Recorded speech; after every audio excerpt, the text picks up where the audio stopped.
তো আজকের এই ভিডিওতে আমি তোমাদের সামনে ক্লাস 12 অর্থাৎ থার্ড সেমিস্টারের দ্বিতীয় যে প্রোজটা রয়েছে অর্থাৎ স্ট্রং রুটস, যার লেখক হচ্ছেন এপিজে আব্দুল কালাম, সেই টেক্সটটা সম্পূর্ণ রিডিং পড়িয়ে বাংলা মানে বলে দিচ্ছি। যেমনটা আমি প্রত্যেকবার করে থাকি, সবার প্রথমে আমরা জানবো লেখক সম্পর্কে, তারপরে আসবো এই যে আজকের যে প্রোজটা তার সামারিতে, তারপরে চলে যাচ্ছি সরাসরি টেক্সটে। তো সবার প্রথমে দেখো আসছি লেখক পরিচিতিতে। এপিজে আব্দুল কালাম, যার সম্পূর্ণ নাম হচ্ছে আবুল পাকির জৈনুলাবুদ্দিন আব্দুল কালাম, তিনি ছিলেন ভারতের 11তম রাষ্ট্রপতি। এছাড়া তিনি কিন্তু একজন বিখ্যাত বিজ্ঞানী, তাকে ভারতের মিসাইল ম্যানও বলা হয়ে থাকে। এপিজে আব্দুল কালামের জন্ম হয় 15 অক্টোবর 1931 সালে রামেশ্বরমে এবং তিনি মারা যান 27 জুলাই 2015 সালে 83 বছর বয়সে। তার মৃত্যু হয় শিলংয়ে। তার একটি আত্মজীবনী রয়েছে, অটোবায়োগ্রাফি, যার নাম হচ্ছে উইংস অফ ফায়ার। তো আজকের এই টেক্সটটা অর্থাৎ স্ট্রং রুটস, এটা কিন্তু একটা আর্টিকেল, এটা কিন্তু এই উইংস অফ ফায়ার থেকে নেওয়া হয়েছে।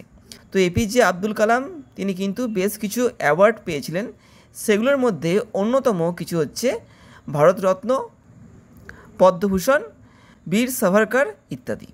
তো এবার দেখো আসছি আজকের এই প্রোজটার অর্থাৎ স্ট্রং রুটসের একটা ছোট্ট সামারিতে। তো এপিজে আব্দুল কালামের স্ট্রং রুটস এটা কিন্তু কোনো গল্প বা কোনো এসে নয়, এটা কিন্তু একটা আর্টিকেল। এই আর্টিকেলটা নেওয়া হয়েছে এপিজে আব্দুল কালামের লেখা তার আত্মজীবনী উইংস অফ ফায়ার থেকে। তো এখানে আমরা দেখব যে এপিজে আব্দুল কালাম তার জীবনের কিছু বিশেষ বিশেষ মুহূর্তগুলোকে তুলে ধরেছেন, বিশেষ করে তার বাবা। তার জীবনে তার বাবার ভূমিকা কতটা, তিনি তার বাবার দ্বারা কতটা অনুপ্রাণিত হয়েছিলেন, তার বাবার দেওয়া বিভিন্ন অ্যাডভাইসগুলোকে তিনি কি করে তার জীবনে অর্থাৎ সায়েন্স এবং টেকনোলজির জীবনে অ্যাপ্লাই করেছেন, সেটাও তিনি কিন্তু এখানে বলেছেন। এছাড়াও তিনি দেখিয়েছেন যে মানুষ কী কী কারণে কষ্ট পায় এবং কিভাবে তারা এই কষ্ট থেকে নিজেদেরকে মুক্ত করতে পারে। এছাড়াও তিনি কিন্তু এই আর্টিকেলের মধ্যে দিয়ে একটা সাম্প্রদায়িক সম্প্রীতির বার্তাও দিয়েছেন। তো এই গেল এই স্ট্রং রুটস আর্টিকেলের একটা ছোট্ট সামারি। এবার দেখো চলে যাচ্ছি সরাসরি মূল টেক্সটে। দেখো তো দেখো চলে এসেছি মূল টেক্সটে, কি বলছে দেখো। I was born into a middle class Tamil family. আমার জন্ম হয় একটা মধ্যবিত্ত তামিল পরিবারে, ঠিক আছে। কোথায়? In the island town of Rameswaram. Rameswaram নামক একটা দ্বীপময় শহরে আমার জন্ম হয়। এটা কোথায় রয়েছে দেখো, ইন দ্য আর্টসওয়াইল ম্যাড্রাস স্টেট। ম্যাড্রাসের একদম কি পূর্ব দিকে, আর্টসওয়াইল ম্যাড্রাস স্টেট। কেমন? মাই ফাদার, আমার বাবা জৈনুলাবুদ্দিন, ইনি হচ্ছেন আব্দুল কালামের বাবা। নামটা কিন্তু একটু কঠিন আছে, ঠিক মতো উচ্চারণ করবে। My father Jainulabdeen had neither much formal education. আমার বাবা, যার নাম হচ্ছে জৈনুলাবুদ্দিন, তার না ছিল ফর্মাল এডুকেশন, বলতে বোঝাচ্ছে কিন্তু প্রথাগত শিক্ষা। আমার বাবার না ছিল প্রথাগত শিক্ষা, নর মাচ ওয়েলথ, না ছিল বিশেষ পরিমাণে অর্থ। মানে তার বাবার না ছিল শিক্ষা, প্রথাগত শিক্ষা, না ছিল অর্থ। ডেসপাইট দিজ ডিসঅ্যাডভান্টেজেস, ডেসপাইট মানে কিন্তু এখানে হচ্ছে সত্ত্বেও, ডেসপাইট দিজ ডিসঅ্যাডভান্টেজেস, এই সমস্ত অসুবিধাগুলো থাকা সত্ত্বেও, ডিসঅ্যাডভান্টেজেস বলতে এখানে বোঝাচ্ছে অসুবিধা। হি পজেসড, তার মধ্যে ছিল কি গ্রেট ইনেট উইজডম, হ্যাঁ, একটা বিশাল পরিমাণে আভ্যন্তরীণ জ্ঞান। ইনেট বলতে এখানে বোঝাচ্ছে কিন্তু আভ্যন্তরীণ জ্ঞান ছিল তার মধ্যে। আর কি and a true generosity of spirit, মানে কি তার মনটা, তার হৃদয়টা বা তার আত্মাটা কী ছিল, খুব উদার ছিল। জেনারসিটি, খুব উদার ছিল তার বাবার মনটা। He had an ideal helpmate, আমার বাবার কিন্তু একটা আদর্শ সাথী ছিল। সাথী, সাথী বলতে ইন মাই মাদার আসিয়াম্মা, ওর মা, মানে আব্দুল কালামের যে মা অর্থাৎ জৈনুলাবুদ্দিনের স্ত্রী, যার নাম হচ্ছে কি আসিয়াম্মা। ইনি কে ছিলেন? তার আদর্শ হেল্পমেট, মানে সহধর্মিনী, যাকে আমরা বলি স্ত্রী ছিল। আই ডু নট রিকল, আমার ঠিক মনে পড়ছে না, the exact number of people, সেই লোকেদের সঠিক সংখ্যাটা, সি ফেড এভরিডে, যাদেরকে আমার মা প্রত্যেক দিন খাওয়াতেন। মানে আব্দুল কালামের বাড়িতে প্রত্যেক দিন কিন্তু অনেক লোক খেত, এবং তিনি কি বলছেন, তার কিন্তু ওই লোকগুলোর সঠিক সংখ্যাটা মনে পড়ছে না। দেখো বলছে এই যে I do not recall, recall মানে স্মৃতিচারণ করা বা মনে করা কোনো কিছুকে। আই ডু নট রিকল, আমার ঠিক মনে পড়ছে না, the exact number of people, সেই সমস্ত লোকেদের সঠিক সংখ্যাটা সি ফেড এভরিডে, যাদের তিনি প্রত্যেক দিন খাওয়াতেন। But I am quite certain, কিন্তু আমি কি নিশ্চিত, দ্যাট কি, যে ফার মোর আউটসাইডার্স, মানে কি অনেক বেশি বাইরের লোক, এট উইথ আস, আমাদের সঙ্গে খেয়েছিল, than all the members of our own family put together, মানে ওদের পরিবারের সমস্ত লোকদেরকে জড়ো করলে পরে যতগুলো লোকজন হতো তার থেকেও বেশি কিন্তু বাইরের লোক ওদের বাড়িতে এসে খেত, এটা তিনি বলছেন। মাই প্যারেন্টস, আমার মা বাবা, ওয়ার ওয়াইডলি রিগার্ডেড, বহুদূর পর্যন্ত ছিল পরিচিত, অ্যাজ অ্যান আইডিয়াল কাপল, আদর্শ দম্পতি হিসেবে, মানে আব্দুল কালামের বাবা এবং মা একজন আদর্শ দম্পতি হিসেবে বহুদূর পর্যন্ত পরিচিত ছিল, ঠিক আছে, খুব ভালো স্বামী স্ত্রী ছিল ওরা, এটা সবাই জানতো। মাই মাদার্স লিনেজ, লিনেজ মানে হচ্ছে বংশ, ঠিক আছে, my mother's lineage was the more distinguished, আমার মায়ের বংশটা অনেকটাই কি ছিল আলাদা, ভিন্ন। ওয়ান অফ আর ফোরবিয়ারার্স, তার একজন পূর্বপুরুষ, having been bestowed the title of Bahadur, তার একজন পূর্বপুরুষকে কি হয়েছিল, হ্যাভিং বিন বেস্টোড মানে দেওয়া হয়েছিল, কি দেওয়া হয়েছিল, দ্য টাইটেল অফ বাহাদুর, বাহাদুরের যে একটা উপাধি, ঠিক আছে, ওটা দেওয়া হয়েছিল কাদের দ্বারা, বাই দ্য ব্রিটিশ। তার মায়ের মানে তার মা অর্থাৎ আসিয়া আম্মার বংশটা কিন্তু ডিস্টিংগুইজ ছিল, মানে কি ভিন্ন ছিল, এবং তার বংশের একজন এই যে বাহাদুর উপাধিটা পেয়েছিল ব্রিটিশদের কাছ থেকে, এটা আমাদেরকে আব্দুল কালাম বললেন। দেখো তারপরে কি বলছে, I was one of many children, আমি কিন্তু অনেক কটা বাচ্চার মধ্যে একজন বাচ্চা ছিলাম, মানে আব্দুল কালামরা কিন্তু অনেক কটা ভাই বোন ছিল, তাই তিনি কি বলছেন, I was one of many children, আমি কিন্তু অনেক বাচ্চাদের মধ্যে একজন বাচ্চা ছিলাম। এ শর্ট বয়, কেমন, তার হাইটটা একটু অল্প ছিল, মানে ছোট ছিল, মানে কম ছিল, উইথ র্যাদার আনডিস্টিংগুইজড বলতে অভিন্ন লুকস, মানে তিনি কিন্তু তার মা বাবার থেকে দেখতে আলাদা ছিলেন না, মানে তিনি তার বাবা এবং মায়ের থেকে দেখতে আলাদা ছিলেন না, এটাই তিনি কিন্তু বলছেন। Born to A tall and handsome parents, তার জন্ম হয়েছিল সুদর্শন এবং কি লম্বা মাতা পিতার থেকে। We lived in our ancestral house, আমরা বাস করতাম আমাদের পৈতৃক, অ্যানসেস্ট্রাল বলতে পৈতৃক বাড়িতে, হুইচ ওয়াজ বিল্ড, যেই বাড়িটা তৈরি হয়েছিল in the middle of the 19th century, ঠিক আছে, ওদের বাড়িটা 19 শতকের মাঝামাঝি সময়ে কিন্তু তৈরি হয়েছিল। ইট ওয়াজ এ ফেয়ারলি লার্জ পাক্কা হাউস, পাক্কা বলতে পাকা বাড়ি, ওটা কিন্তু বেশ বড়, ফেয়ারলি লার্জ বলতে বেশ বড়, ইট ওয়াজ এ ফেয়ারলি লার্জ পাক্কা হাউস, এটা কিন্তু একটা বড় সড়ো পাকা বাড়ি ছিল, মেড অফ লাইমস্টোন মানে চুন, অ্যান্ড ব্রিক, চুন এবং ইট দিয়ে তৈরি ছিল। ওই সময় কিন্তু সিমেন্ট তৈরি হয়নি, তাই তখন কিন্তু ইট গাঁথা হতো এই লাইমস্টোন অর্থাৎ চুন দিয়ে।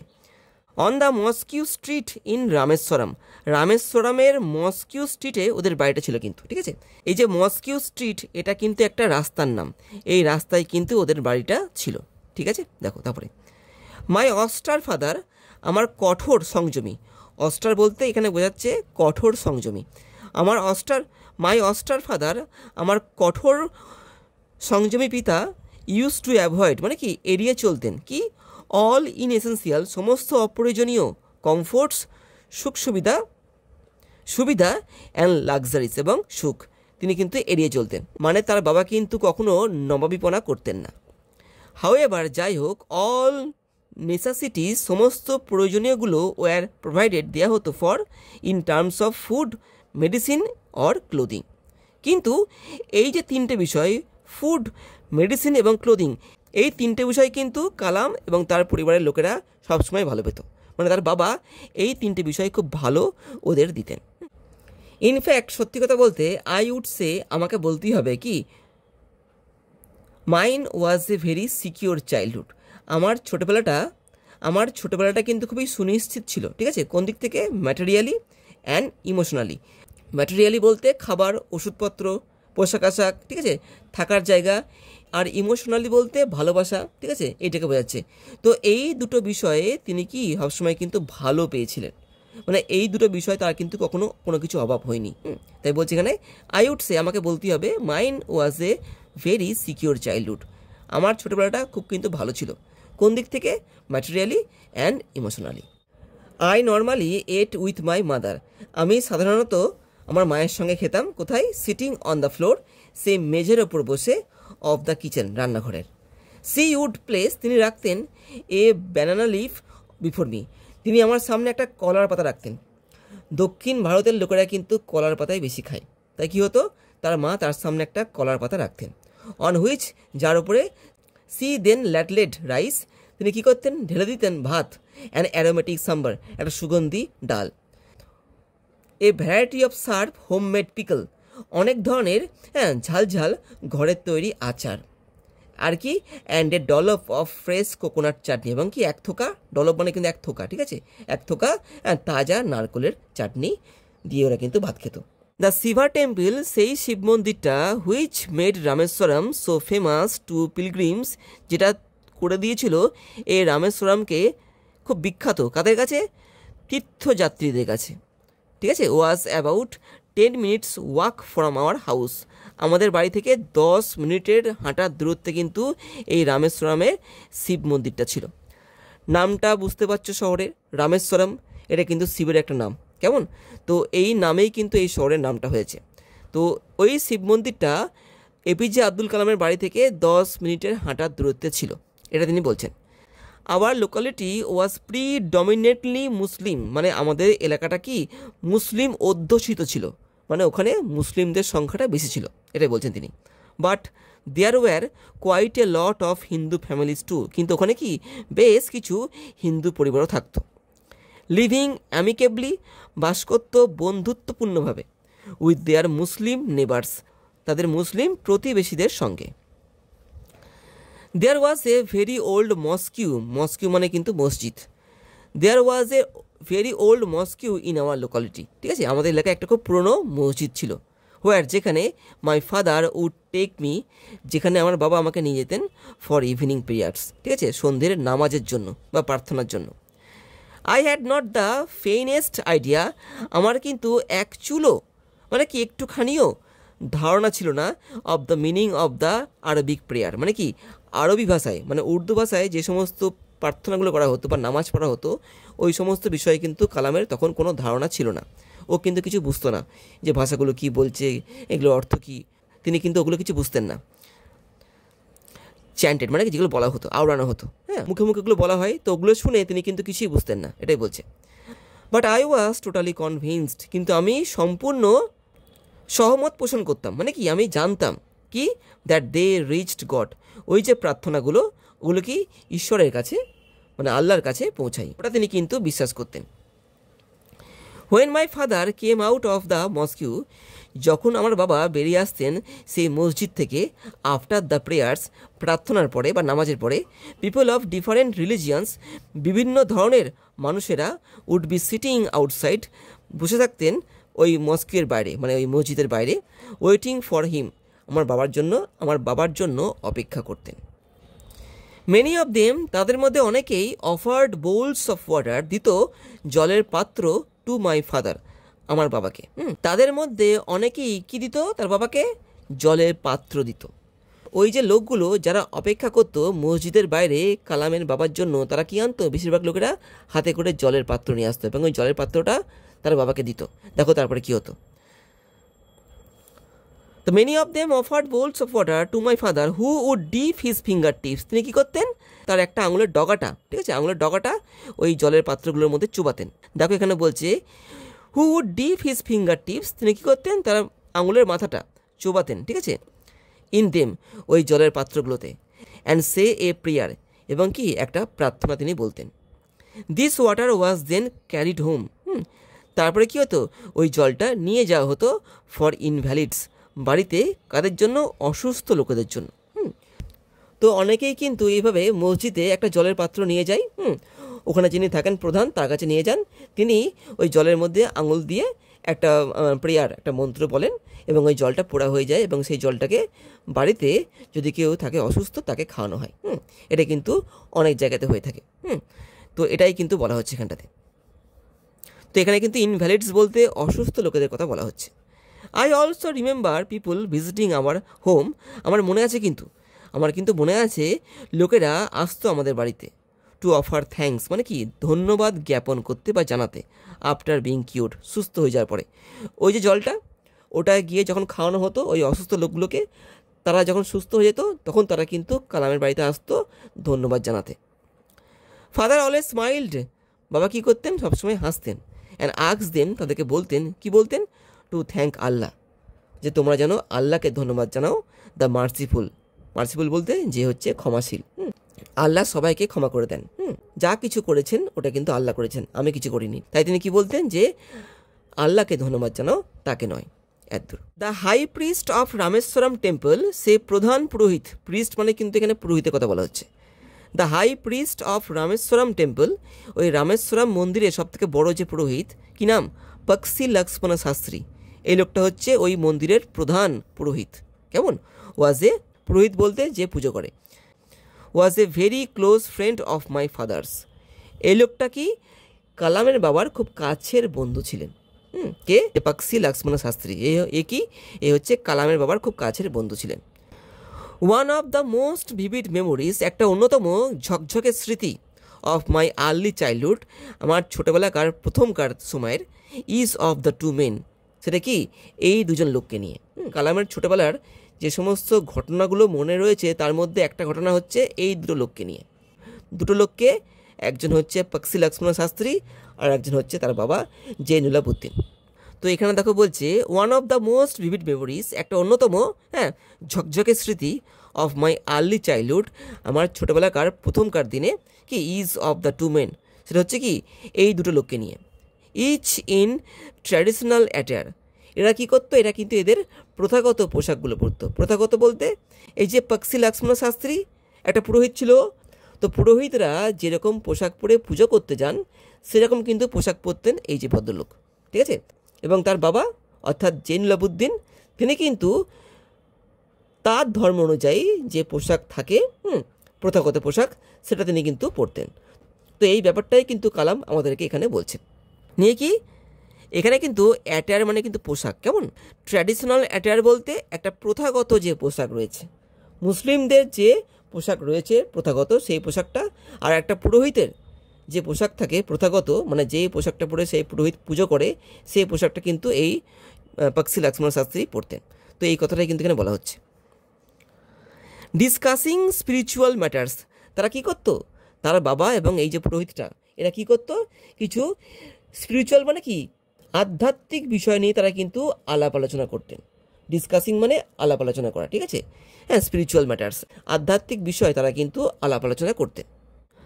When I was old enough, যখন আমি যথেষ্ট বড় হলাম, টু আস্ক কোয়েশ্চেন, প্রশ্ন করার মতো, আই আস্কড মাই ফাদার, আমি কিন্তু আমার বাবাকে জিজ্ঞেস করেছিলাম, অ্যাবাউট দ্য রিলেভেন্স, রিলেভেন্স মানে কিন্তু তাৎপর্য বা প্রয়োজনীয়তা, ঠিক আছে।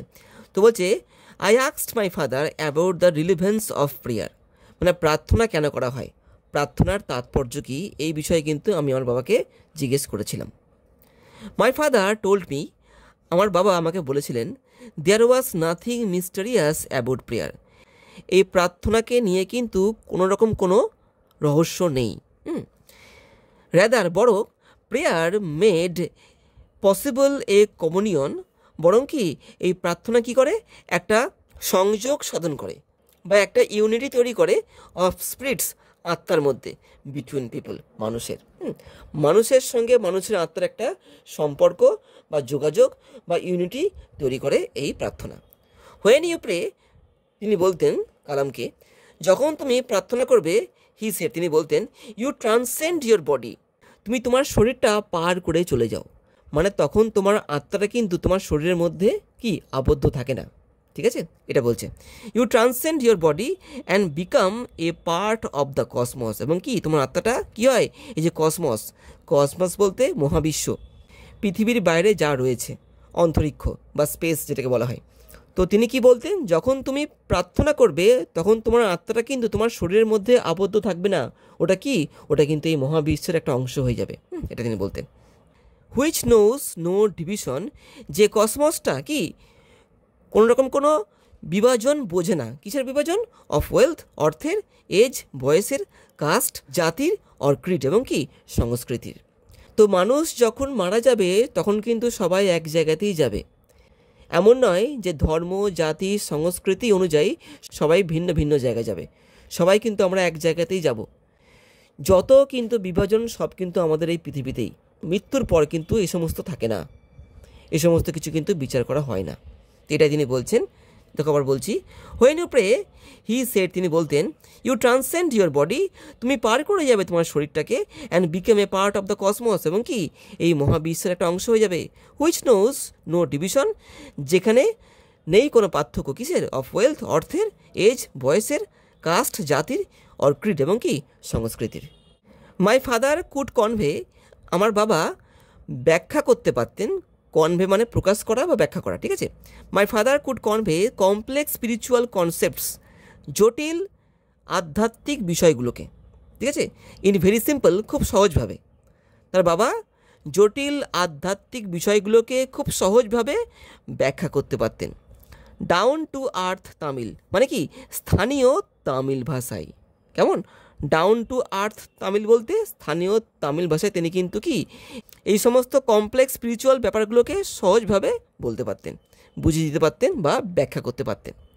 হি ওয়ান্স টোল্ড মি, তিনি একবার আমাকে বলেছিলেন, ইন হিজ ওন টাইম, তার সময়, ইন হিজ ওন প্লেস, তার স্থানে, in what he really is, তিনি যা হয়েছেন বা তিনি যা, and in the stage he has reached, এবং যেখানে তিনি আজকে পৌঁছেছেন, গুড অর ব্যাড, সেটা ভালো হতে পারে খারাপও হতে পারে। Every human being is a specific element, প্রত্যেকটা মানুষ কি একটা বিশেষ এলিমেন্ট দিয়ে গঠিত, within the whole of the manifest divine being, এই সম্পূর্ণ গোটা বিশ্বে যতগুলো মানুষ রয়েছে সবাই কি একটা ভিন্ন এলিমেন্ট দিয়ে গঠিত, ভিন্ন উপাদান দিয়ে গঠিত। তিনি কিন্তু কালামকে বলতেন এই বিষয়টা। So why be afraid of difficulties, তাহলে কেন আমরা কঠিন পরিস্থিতিকে ভয় পাবো, সাফারিং কষ্টকে ভয় পাবো, অ্যান্ড প্রবলেম এবং সমস্যাগুলোকে ভয় পাবো। হোয়েন ট্রাবল কাম, যখন সমস্যা আসে, ট্রাই টু আন্ডারস্ট্যান্ড, বোঝার চেষ্টা করবে কি the relevance of your suffering, তোমার কষ্টের কারণটা কি। রিলেভেন্স বলতে এখানে কারণ কিন্তু, ঠিক আছে, মানে তিনি বলতেন যখন আমাদের জীবনে বিপদ নেমে আসে, আমরা যখন কষ্ট পাই, তখন কিন্তু তার পেছনে কারণ থাকে, তো কারণটাকে কিন্তু আগে বুঝতে হবে, ঠিক আছে। ভেবে নাও কারো জ্বর হলো, তো জ্বর হলে ওষুধ তো খেতেই হবে, তার সঙ্গে সঙ্গে আমাদের কিন্তু এটাও বুঝতে হবে যে জ্বর হওয়ার কারণটা কি ছিল। জ্বর কিন্তু কারো এমনি এমনি হয় না, কারণ কিন্তু থাকে পেছনে। তো সেটা কিন্তু তিনি বলতেন যে যখন জীবনে কষ্ট আসে, সমস্যা আসে, হ্যাঁ প্রবলেম আসে, তখন কী করতে হবে আমাদেরকে, তখন আমাদের কি এই যে when troubles come try to understand the relevance of your suffering, তোমার কষ্টের কারণটাকে বুঝতে হবে, তবেই কিন্তু এই কষ্টকে থামানো যাবে, ঠিক আছে, এটা তিনি কিন্তু বলতেন। অ্যাডভার্সিটি অলওয়েজ প্রেজেন্স মানে কি, অ্যাডভার্সিটি মানে হচ্ছে সমস্যা কষ্ট, ঠিক আছে, প্রবলেম যেটাকে বলি আমরা। অ্যাডভার্সিটি অলওয়েজ প্রেজেন্টস, কষ্ট সবসময় তুলে ধরে অপরচুনিটি মানে কি সুযোগ, কী জন্য, ফর ইন্ট্রোস্পেকশন, আত্মনমনের। যখন দেখবে আমরা কষ্ট পাই, সেই শরীর খারাপ হোক বা যে কোনো রকম সমস্যা হোক, তখন দেখবে আমরা আমাদেরকে প্রশ্ন করি, কি প্রশ্ন করি, কেন এই সমস্যাটা হলো, কী জন্য হলো, আমি কি করে ফেললাম, কেন এই সমস্যাটা আমার ঘাড়ে আসছে বা কেন এই সমস্যাটা আমার উপরে আসছে, এগুলো আমরা ভাবি। তো এই ভাবাটাকেই বলা হয় কি ইন্ট্রোস্পেকশন। এটা আমরা কখন ভাবি, যখন কিন্তু আমরা সমস্যায় পড়ি। কিন্তু যখন আমাদের জীবনে সুখ আসে, যখন আমরা ভালো থাকি, তখন কিন্তু আমরা এগুলো ভাবি না। মানুষ কিন্তু আত্মনমন করে কখন, যখন অ্যাডভার্সিটি তারা ফেস করে, কষ্ট ফেস করে, হ্যাঁ। তাই তিনি কি বলছেন যে অ্যাডভার্সিটি অলওয়েজ প্রেজেন্টস মানে কি কষ্ট সবসময় তুলে ধরে কি অপরচুনিটিস মানে কি সুযোগ, কী জন্য, ফর ইন্ট্রোস্পেকশন, আত্মনমন। এবার তোমরা বলতে পারো আত্মনমন করলে সুবিধা কি হয়, এর লাভ কি। আমি একটু আগেই বললাম, যখন জ্বর হবে বা যখন দেখবে তোমাদের পেট কামড়াচ্ছে, আমি একটা এক্সাম্পল দিলাম, পেট কামড়াচ্ছে, পেটে খুব ব্যথা করছে, এবার ওষুধ তো খেতেই হবে, তার সঙ্গে সঙ্গে এটা আমাদেরকে বুঝতে হবে যে পেটটা কেন কামড়াচ্ছে, আমি কি খেয়ে ফেললাম, আমি কি নোংরা হাতে খাবার খেয়েছি, নাকি আমি রাস্তার খাবার খেয়েছি, নাকি আমি কোনো নোংরা খাবার খেয়ে ফেলেছি। তো যদি আমি এটা বুঝে যাই যে আমি নোংরা হাতে খাবার খেয়েছি বা এমন একটা আমি খাবার খেয়েছি যার মধ্যে নোংরা ছিল, আমার সেটা খাওয়া উচিত হয়নি, তাহলে কী হবে, নেক্সট টাইম থেকে আমি ওই খাবারটা খাবো না বা আমি নোংরা হাতে খাবার খাবো না। তাহলে কী হবে, তাহলে কিন্তু আমার পেটও আর ব্যথা করবে না, কামড়াবে না, তাই তো।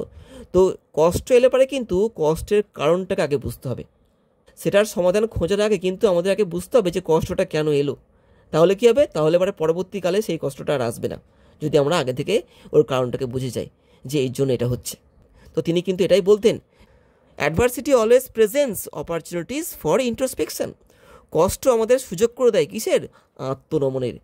যে আত্মনমন করবে সেই কিন্তু বুদ্ধিমান, সে পরবর্তীকালে সেই ভুলটা আর করবে না। আর যে আত্মনমন করবে না সে কিন্তু ওই ভুলটা বারবার করবে এবং তার জীবনে বারবার কিন্তু কষ্ট নেমে আসবে। Why don't you say this to the people who come to you for help and advice? Kalam তার বাবাকে বলছেন, কি বলছেন? তুমি কেন বলো না এই কথাগুলো যেগুলো একটু আগে এখানে আমরা পড়লাম? তুমি এই কথাগুলো কেন বলো না? কাদেরকে? টু দ্য পিপল, ওই সমস্ত লোকদেরকে, who come to you for help and advice, যারা তোমার কাছে আসে সাহায্য এবং উপদেশ নিতে। ওই যে আমরা একটু আগে দেখলাম না যে মস্কোর বাইরে প্রত্যেক দিন লোকগুলো আসতো একটা করে জলের পাত্র নিয়ে। তো তিনি কি করতেন? সেই জলের পাত্রে আঙুল চুবিয়ে সেই জলগুলোকে পোড়া করে দিতেন। সেই জলগুলো অসুস্থ লোকদেরকে সুস্থ করতে ব্যবহার করা হতো। তো এখানে কালাম বলছেন যে ওই লোকগুলো যখন তোমার কাছে আসে সাহায্যের জন্য এবং উপদেশের জন্য, তুমি ওদেরকে এই কথাগুলো কেন বলো না? তিনি বলতেন, দেখো, আই আস্কড মাই ফাদার, আমি এই ব্যাপারটা আমার বাবাকে বলতাম। He put his hands on my shoulders, তিনি কী করতেন? আমার কাঁধের ওপরে তার হাতটা রাখতেন। And looked straight into my eyes, এবং কি আমার চোখের মধ্যে তিনি সোজা তাকাতেন। ফর কোয়াইট সাম টাইম, কিছুক্ষণের জন্য, হি সেড নাথিং, তিনি কিন্তু কিচ্ছু বলতেন না।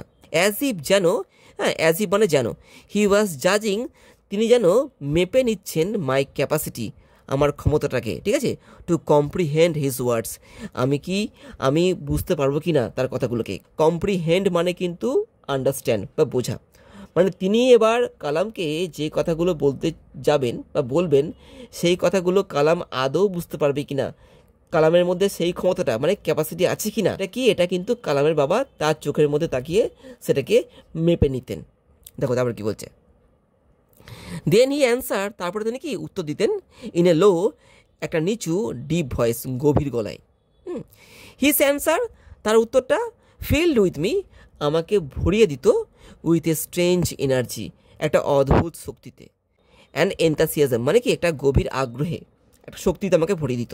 তার উত্তরটা কি বলতেন তিনি, হোয়েন এভার হিউম্যান বিংস, যখনই মানুষ, ফাইন্ড দেমসেলভস অ্যালোন, যখনই মানুষ নিজেদেরকে একা পায়, অ্যাজ এ ন্যাচারাল রিয়াকশন, মানে কি একটা প্রাকৃতিক প্রতিক্রিয়া স্বরূপ, they start looking for company, তারা সঙ্গ খুঁজতে শুরু করে দেয়।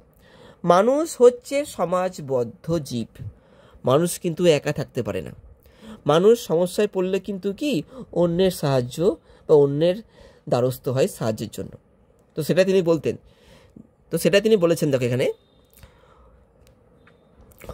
When ever human beings find themselves alone, যখনই মানুষকে নিজেদেরকে একা পায়, অ্যাজ এ ন্যাচারাল রিয়াকশন, একটি কি সাধারণ প্রতিক্রিয়া স্বরূপ, they start looking for company, ওরা সঙ্গ খোঁজে। Whenever they are in trouble, যখনই তারা কি সমস্যায় পড়ে, দে লুক ফর সামওয়ান, ওরা এমন একজনকে খোঁজে, টু হেল্প দেম, তাদেরকে যে সাহায্য করতে পারে। হোয়েন এভার, যখন, দে রিচ অ্যান ইম্পেস বলতে ধাঁধা, গোলক ধাঁধা, ঠিক আছে, মানে এমন একটা পরিস্থিতি যেখান থেকে কোনো মতেই বেরোনো যাচ্ছে না, সেরকম একটা পরিস্থিতির কথা এখানে কিন্তু বলা হচ্ছে। হোয়েন দে রিচ অ্যান ইম্পেস, যখন ওরা একটা গোলক ধাঁধায় বা সমস্যায় পড়ে, দে লুক টু সামওয়ান, তারা এমন একজনকে খোঁজে, to show them the way out, ওখান থেকে, ওই গোলক ধাঁধা থেকে কী করে বেরোতে হয় সেই বেরোনোর পথ যেন কেউ একজন বলে দেয়, সেরকম লোক কিন্তু ওরা খুঁজতে লাগে। ঠিক আছে, কারা খোঁজে? মানুষ যখন সমস্যা পড়ে তখন।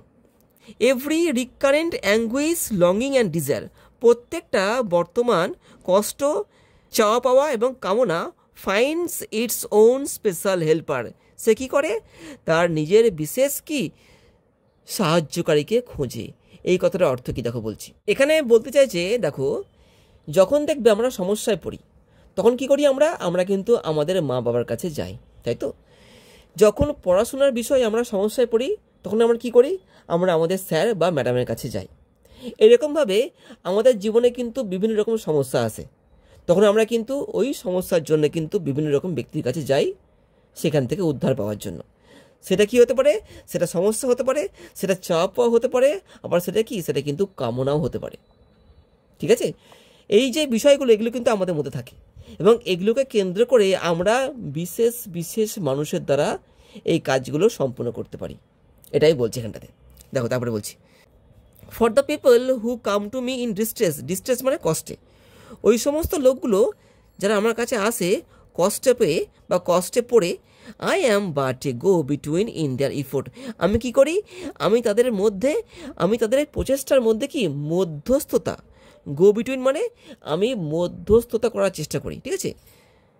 কেন, টু প্রপিসিয়েট মানে কি শান্ত করতে, কি শান্ত করতে, ডেমনিক ফোর্সেস, ওই সমস্ত কি শয়তানি শক্তিগুলোকে শান্ত করতে আমি সাহায্য করি ওই সমস্ত লোকদের, উইথ প্রেয়ার কি দিয়ে, সেই সমস্ত প্রার্থনা দিয়ে, অ্যান্ড অফারিংস এবং কি বলিদান দিয়ে। প্রেয়ার বলতে ওই যে তিনি মন্ত্র বলতেন, ঠিক আছে, ওই গ্লাসের মধ্যে বা জলের পাত্রের মধ্যে আঙুল চুকে ওই সমস্ত, এবং কিছু অফারিংস, ঠিক আছে, এগুলোর মাধ্যমে তিনি কী করতেন, ওই সমস্ত শয়তানি শক্তিগুলোকে। ইসলাম ধর্মে ওরা মনে করে সমস্ত সমস্যার পেছনে একটা কি শয়তান শক্তি, একটা শয়তানি শক্তি রয়েছে। তো এইটাকে ওরা কিন্তু কি করার চেষ্টা করে, তাদের প্রার্থনা এবং কি এই অফারিংসের মাধ্যমে ঠিক করে দেওয়ার চেষ্টা করে। এটাই কিন্তু তিনি এখানে বলার চেষ্টা করছেন।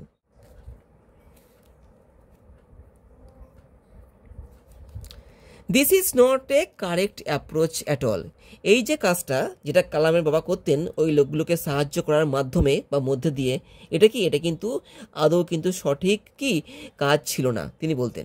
And should never be followed, এবং কি তাকে দেখে দেখে অন্য কেউ যেন এইভাবে কি মানুষকে সাহায্য না করে।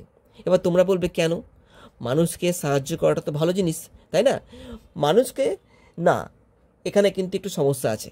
কেন দেখো বলি, একটা মানুষকে যদি বারবার সাহায্য করা হয়, প্রত্যেকটা ক্ষেত্রে তাকে যদি সাহায্য করা হয়, এই ক্ষেত্রে কি হতে পারে বলো তো, সে আত্মনির্ভর হতে কখনো পারবে না, সে কিন্তু সর্বদা পরনির্ভর হয়ে থাকবে। প্রত্যেককে আমাদের কিন্তু আত্মনির্ভর হতে হবে, অন্যের উপর নির্ভর করে থাকলে কিন্তু হবে না। তো যদি একটা লোককে সব কিছুতে বারবার সাহায্য করা হয়, সেক্ষেত্রে কী হবে, ও আস্তে আস্তে দুর্বল হয়ে পড়বে, ও আর কখনো কোনো কাজ, কোনো সমস্যাকে নিজে ট্যাকল করতে পারবে না। তো এটাই কিন্তু এখানে তার বাবা বলেছেন। দেখো বলছি আমি এখানটাতে, this is not a correct approach at all, এটা কিন্তু একদমই সঠিক পদক্ষেপ নয়, and should never be followed, এবং তিনি যা করছেন, তিনি মানুষকে যেভাবে সাহায্য করছেন, এটা যেন তাকে দেখে দেখে অন্য কেউ না করে। One must understand the difference, একজনকে বুঝতে হবে সেই পার্থক্যটাকে, কিসের, between A fear ridden vision of destiny. আচ্ছা, ফিয়ার রিডেন ভিজন মানে কি, ভয়ে আক্রান্ত একটা কি আমাদের ধারণা, ফিয়ার রিডেন বলতে ভয়ে জর্জরিত বা ভয়ে আক্রান্ত কি অফ ডেস্টিনি, ভাগ্য। আমরা দেখবে যে আমরা কিন্তু আমাদের ভাগ্যকে খুব ভয় পাই। এই যে আমরা সবাই পড়াশোনা করি, কেন করি বলো তো, যাতে আমরা কি বড় হয়ে ভালো কাজ করতে পারি, তাই তো। তো এটা আমাদের কিন্তু একটা ভয় রয়েছে যে ভালো পড়াশোনা না করলে পরে ভালো কাজ পাওয়া যাবে না।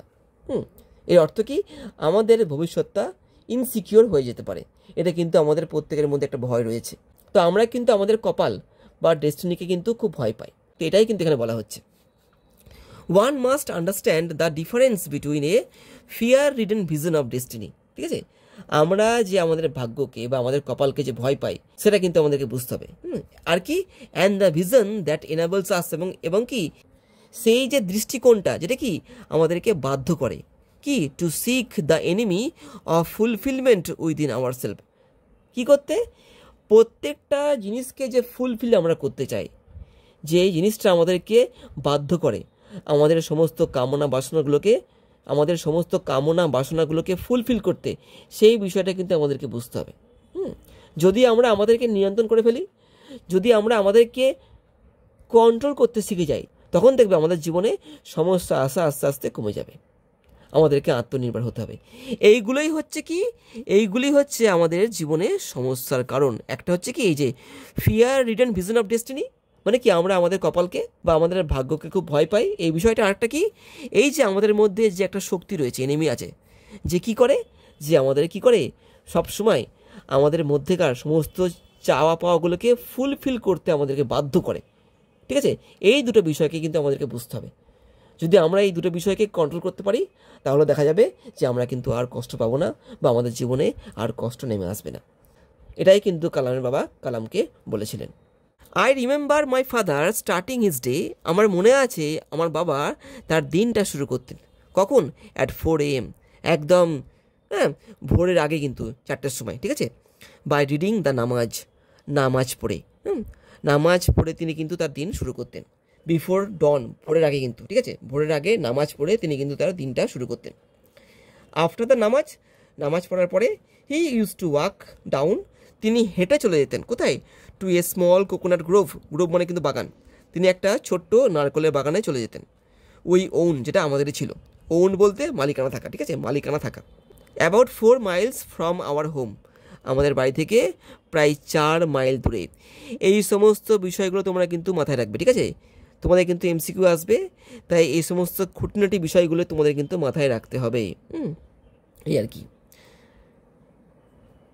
হি would return with about a dozen coconuts, তিনি ফিরতেন ওই বাগান থেকে কি প্রায় 1 ডজন মতো নারকোল নিয়ে বা ডাব নিয়ে, টাইড টুগেদার, সেগুলোকে বেঁধে আনতেন, থ্রোন ওভার হিজ শোল্ডার, তার কাঁধের মধ্যে ঝুলিয়ে। 12খানা মতো ডাব, ভাবো কত ভারী হবে বলো তো। তো 12খানা মতো ডাব তিনি তার কাঁধে বেঁধে ঝুলিয়ে আনতেন। অ্যান্ড অনলি দেন, এবং তারপরে কি would he have his breakfast, তিনি কি তার প্রাতরাশ সারতেন। এত কিছু করার পর তিনি কিন্তু তার সকালের যে খাবারটা ব্রেকফাস্ট বলি সেটা তিনি কিন্তু করতেন, ঠিক আছে, এই আর কি। দিস রিমেইন্ড হিজ রুটিন, এটাই ছিল তার রুটিন, মানে কি প্রত্যেক দিনের কাজ। Even when he was in his late 60s, যখন তার বয়স কি 60-এর একদম শেষ দিকে ছিল, মানে 67-68, ঠিক আছে, হ্যাঁ, এই বয়সও তার কিন্তু এই রুটিনটাই ছিল। I have through out my life, আমি আমার সারা জীবন ধরে ট্রাইয়ের চেষ্টা করেছি কি করতে, টু এমুলেট, মানে কি অনুসরণ করতে বা ফলো করতে, মাই ফাদার, আমার পিতাকে, কোথায়, in my own world of science and technology. Kalam কিন্তু একজন মহান বিজ্ঞানী ছিলেন, ঠিক আছে, তো কালাম কিন্তু তার এই যে বিজ্ঞান এবং প্রযুক্তির জীবনেও কী করতেন, তার বাবাকে অনুসরণ করার চেষ্টা করতেন, তার বাবার কথাগুলোকে, তার বাবার যে অ্যাডভাইসগুলোকে তিনি কি তার জীবনে কিন্তু সবসময় অ্যাপ্লাই করার বা অনুসরণ করার চেষ্টা করতেন।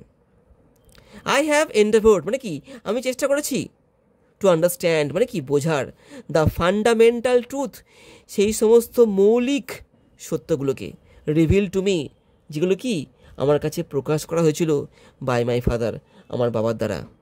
অ্যান্ড ফিল কনভিন্সড, এবং কি আমি সহমত পোষণ করেছি, that there exist a divine power, যে রয়েছে আমাদের মধ্যে কি একটা ঐশ্বরিক শক্তি বা কি ঈশ্বর তুল্য, ঠিক আছে, বা আল্লাহর যে শক্তি রয়েছে সেটা কিন্তু আমাদের মধ্যে রয়েছে। That can lift one up, যেটা কি একজনকে তুলে আনতে পারে, ফ্রম কনফিউশন, দ্বন্দ্ব, মিজারি, কষ্ট, মিলাঙ্কলি, দুঃখ, অ্যান্ড ফেলিয়ার, এবং ব্যর্থতা থেকে, ঠিক আছে, তুলে আনতে পারে এটা। অ্যান্ড গাইড ওয়ান, এবং তাকে কী করতে পারে, তাকে পথ দেখাতে পারে, কোথায়, টু ওয়ান্স টু প্লেস, তার সঠিক জায়গায়। এটাকে বলা হচ্ছে ভাগ্য, বা একটা শক্তি, ঠিক আছে, যেটা কী করে আমাদেরকে আমাদের দুঃখ, কষ্ট, জ্বালা, যন্ত্রণা থেকে তুলে এনে আমাদের কি আমাদের যে সঠিক পথ সেদিকে আমাদের কিন্তু পরিচালিত করে। প্রত্যেকটা মানুষ দেখবে একটা বিশেষ কাজ করে, কেউ পড়াচ্ছে, হ্যাঁ, কেউ ওকালতি করছে, কেউ সার্ভিস করছে, কেউ দোকানদার, তাই তো, প্রত্যেকটা লোক কিন্তু ভিন্ন কাজ করছে। তো এই যে প্রত্যেকটা লোক যে ভিন্ন কাজ করছে এটাও কিন্তু আগে থেকে ঠিক করা থাকে, কে কী কাজ করবে না করবে, কেমন, এটা কি সে ডিভাইন পাওয়ার ঠিক করে দেয় কিন্তু। তিনি কিন্তু আমাদেরকে পথ দেখিয়ে সেইখানে নিয়ে যান। আমাদের কি করে সেই শক্তিটা, কনফিউশন, মিজারি, মেলাঙ্কলি এবং ফেলিয়ার, এগুলো থেকে বার করে এনে আমাদের কি করে, আমাদেরকে সঠিক জায়গায়, ট্রু প্লেস, যেটা আমাদের জায়গা, সেখানে কিন্তু আমাদেরকে নিয়ে যায়। অ্যান্ড ওয়ান্স অ্যান ইন্ডিভিজুয়াল, এবং যখন একজন ব্যক্তি সার্ভস হিজ ইমোশনাল, এড়িয়ে যেতে পারে বা ট্রান্সেন্ড করতে পারে, ঠিক আছে, কি তার ইমোশনাল, মানে কি সেই সমস্ত মানসিক অ্যান্ড ফিজিক্যাল বন্ড, ওই সমস্ত কি শারীরিক বাধাগুলোকে।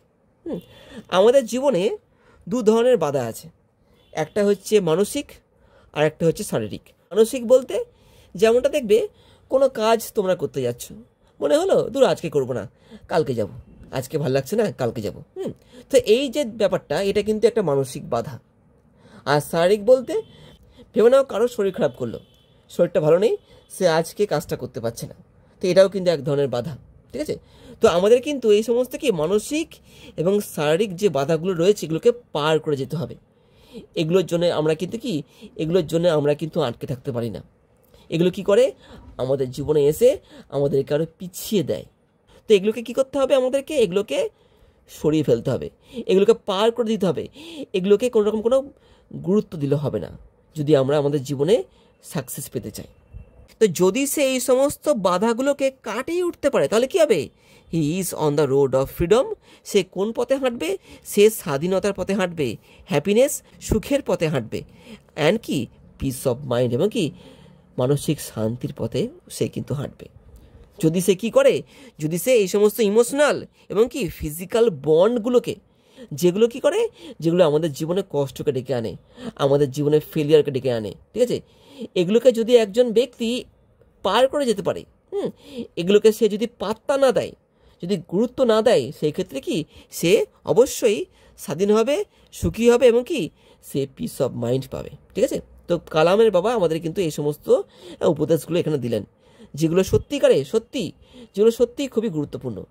তো যদি আমরা এই সমস্ত বিষয়গুলোকে আমাদের জীবনে পালন করতে পারি তাহলে পরে কী হবে, আমরা কিন্তু অবশ্যই আমাদের উদ্দেশ্যে সফল হবই। তো এই গেল মোটামুটি সম্পূর্ণ টেক্সটটা, আশা করছি তোমাদেরকে বোঝাতে পেরেছি। তো টেক্সটটা পড়লে তার সঙ্গে সঙ্গে আমি তোমাদের কিন্তু কিছু গুরুত্বপূর্ণ ওয়ার্ড নোটও দিয়ে দিলাম। দেখবে তোমাদের কিন্তু মানে বইয়ের হেল্প লাগবে না, তোমরা সব কিছু কিন্তু এখান থেকে পেয়ে যাবে। তো এই গেল আজকের এই ভিডিওতে সম্পূর্ণ টেক্সটটা। তো এবার কিন্তু আমি পরের ভিডিওতে এখান থেকে কিছু এমসিকিউ টাইপ কোশ্চেন অ্যান্সার দেবো, যেগুলো তোমাদের অনেক কাজে লাগবে। তো এই গেল আজকের মতো, আশা করছি তোমাদের বুঝতে সুবিধা হয়েছে। তো ভিডিওটা যদি ভালো লাগে তো ভিডিওটাকে লাইক শেয়ার করে দিও, আর চ্যানেলটা যদি এখনও পর্যন্ত সাবস্ক্রাইব না করে থাকো তাহলে পরে সাবস্ক্রাইব করে দিও।